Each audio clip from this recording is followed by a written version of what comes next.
with all the medals, kumbaga, getting back on the track, what's there for you to prove pa?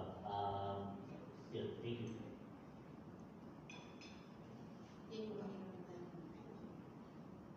Actually, one of the ultimate dream of all athletes is to be in the Olympics, so I've already achieved that.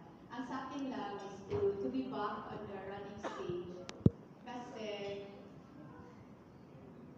I think, yung mga runners kasi natin ngayon, parang yung motivation nila on getting into the Olympics, parang nawala, or I don't know, basta based on where, numbers cannot lie.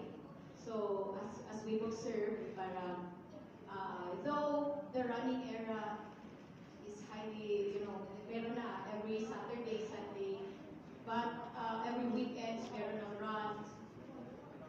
But asking for who would be the next, or who would be the next, or sino yung pupunta pa sa Olympics, yun yung question eh. So, I am actually looking into that athlete na susunod sa yakang sana ni Mary Joy. But, para pa kasi wala pang, I know, we've seen a lot of talented, full of potential athletes.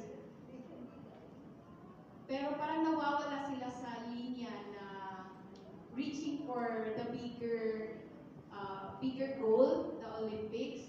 It's more on, hanggang dito lang sila eh, to be the top athlete in the country.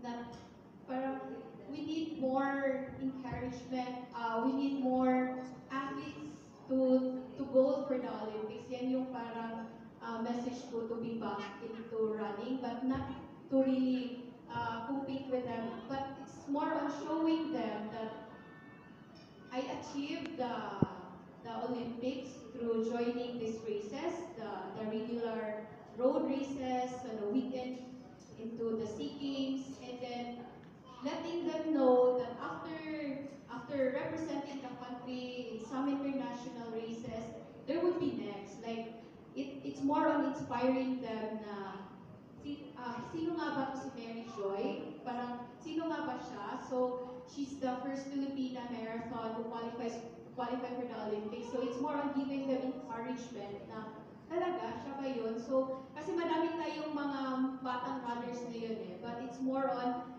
letting them know na, pwede ba? Parang more on giving them the idea of my experience as a runner, kung ano yung napagdaanan ko. I was once like them, joining regular races, to representing the country. Actually, I am very blessed that during my first 3 years into long distance running, I was given the opportunity to represent the country in an international stage. Yung libre lahat.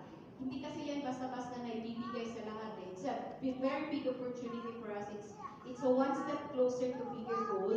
So it's just more on giving these runners na to aim bigger, to aim higher, not just limiting themselves to represent the country in these races like this. So it's more on leading them to run into the world's biggest sporting stage, the Olympics. So hopefully, if meron na siguro tayo makikita ganun. So I'm very willing to guide them, to give them inspiration to be in the Olympics. Kasi mahirap na we work para yung program or kung how I was built to be in the Olympics, mawawala eh. So it's more on, wag muna, dapat more runners to be in the Olympics. If I was able to reach the Olympics with lesser resources, no resources at all actually, lalabas lang yan lahat after you give name, di ba? So, at first, wala na ako. But runners now are very, very fortunate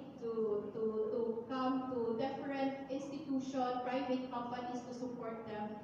It's just these too many resources are actually helping the athletes now. It's just more on looking for those na meron talagang heart or dream to aim higher. Kasi makikita nila yan eh. The support will come if they would see how dedicated you are as an athlete. Pag nakikita nila na yeah, we can support this athlete because she's working really hard to reach this bigger competition. So it's more like that. So I am actually here as a yeah, looking for the next marathoner to be in the Olympics.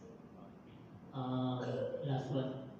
Nasabi mo kanina, your last race was the Tokyo Marathon 2023. Pero during the Philippines, do you remember, was it the SEA Games, Milo, and yung last mo dito sa atin? My last SEA Games was the 2019 and was actually running for the next SEA Games, but because of the COVID, marathon was one of the sports na greatly affected by COVID because we were not allowed to run outdoor, yung nakamask pa lahat, so restricted yung mileage namin.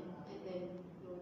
Pero yung last local marathon, kung naalala mo, after the 2019 SEA Games, o yun eh. Wala na. Tokyo Marathon was the last marathon I run 5 months after giving birth. After that, I joined some 10 kilometers run.